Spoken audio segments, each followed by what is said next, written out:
Pemirsa, Anda masih bersama kami di Metro Siang kali ini dalam segmen At Large, Satgas Pembangunan IKN dibubarkan.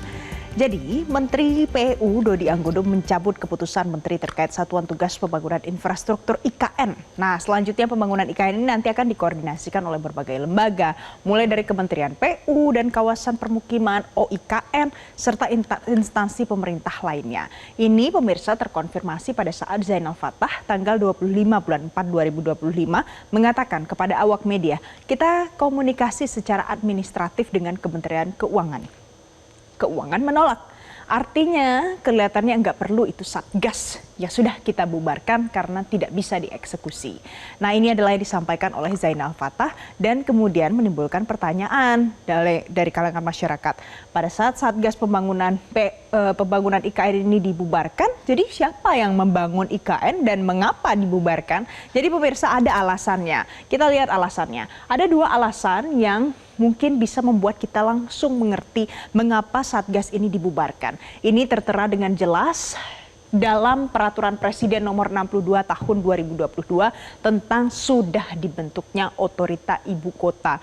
Ini melalui Peraturan Presiden. Jadi yang sekarang kita kenal dengan OIKN, Otorita Ibu Kota Nusantara, itu sudah melakukan apa yang dilakukan oleh Satuan Tugas Pembangunan IKN. Nah, kemudian dalam huruf C dalam pasalnya menyatakan bahwa pelaksanaan pembangunan infrastruktur ibu kota negara akan dilakukan oleh Otorita IKN. Jadi oleh Otorita IKN, bukan lagi oleh Satgas Pembangunan IKN, pemirsa. Sehingga inilah yang menjadi alasan dari Satuan Tugas Pembangunan IKN itu tidak lagi dibutuhkan atau tidak bisa berfungsi sesuai dengan tupoksinya pada bagian awal pembentukan Satgas tersebut. Kemudian ada lagi yang membuat Satgas akhirnya harus dibubarkan. Kita lihat di slide selanjutnya, karena tidak ada restu dari Sri Mulyani, tidak ada restu dari Menteri Keuangan. Ini terlihat dari Menkeu memblokir anggaran pembangunan IKN yang nantinya akan digunakan oleh Satgas Pembangunan IKN. Dampaknya sudah pasti ada, yakni tertundanya pembangunan infrastruktur IKN. Kalau pertanyaannya apakah nanti tidak ada lagi anggaran untuk membangun IKN, lalu IKN terhenti pembangunannya? Jawabannya tidak, karena anggarannya tetap ada. Anggarannya ada di kementerian dan juga ada di Otorita IKN. Anggarannya sudah ada yang dicairkan dan nanti juga berprogres lebih lanjut. Ini terkonfirmasi dari pernyataan yang disampaikan oleh Hasan Nasbi, Kepala Kantor PJO, yang mengatakan nanti dipastikan komitmen pemerintah untuk melakukan pembangunan IKN tetap berlanjut. Walaupun kita tahu Satgas Pembangunan IKN sudah dibubarkan. Nah, pemirsa, kita lihat sejauh ini apa progres dari Otorita Ibu Kota Nusantara. Sudah ada progres yang dilakukan untuk pekerjaan pembangunan IKN sejauh ini. Ini saya kutip dari data bulan Desember 2024. Berarti sudah berjalan sekitar 4 bulan di 2025 ini. Tapi datanya kurang lebih kawasan inti pusat pemerintahan atau yang disingkat KIPP, IKN tahap 1 itu sudah berhasil dilakukan sebesar 96% pembangunannya. Dari 96% ini, pemirsa, ada banyak sekali gedung-gedung, mulai dari gedung eksekutif yang sudah dibangun di sana.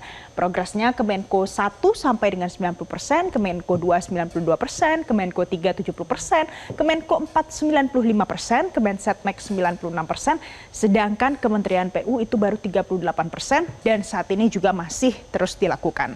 Nah, kita lihat apa yang disampaikan oleh PLT yang memang tugasnya adalah melakukan pembangunan di sana. Coba kita lihat, pemirsa. Jadi Danis Sumadilaga, PLT Deputi Sarana dan Prasarana Otorita IKN, mengatakan begini, dari 109 paket pembangunan dari APBN yang terkontrak mulai dari 2020 sampai dengan 2024, progres pembangunan IKN secara keseluruhan sudah mencapai 61,7%. Nah, ini artinya masih panjang lagi perjalanannya supaya nanti untuk tahap 1 ini bisa terselenggara sepenuhnya sesuai dengan yang sudah ditargetkan. Tapi dengan catatan, pemirsa, kan ini sampai 2024. 2025 bagaimana? 2025 sampai dengan 2029 itu akan masuk dalam pembangunan tahap 2. Kita lihat apa targetnya. Jadi dalam pembangunan IKN tahap 2 ini masuk dalam kategori periode 2025 sampai 2029 sudah berlangsung karena sudah berjalan selama 4 bulan kurang lebih. Dan targetnya adalah menjadikan IKN ini sebagai ibu kota politik Republik Indonesia pada tahun 2028. Jadi artinya 3 tahun lagi harusnya sudah bisa berhasil menjadi ibu kota politik Republik Indonesia. Kemudian yang paling menjadi PR utama adalah di sana harus menyelesaikan yang namanya ekosistem yudisial dan juga legislatif.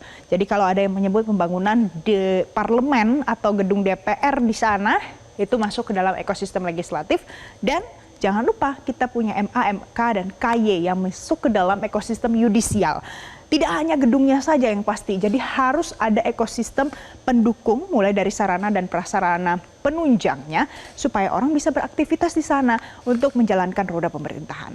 Itu tadi pemirsa alasan, dampak, dan bagaimana nanti kelanjutannya setelah Satgas Pembangunan IKN dibubarkan. Ternyata nanti akan dikoordinasikan lebih lanjut lagi terkait dengan pembangunan IKN ini dengan beragam kementerian dan lembaga di dalamnya.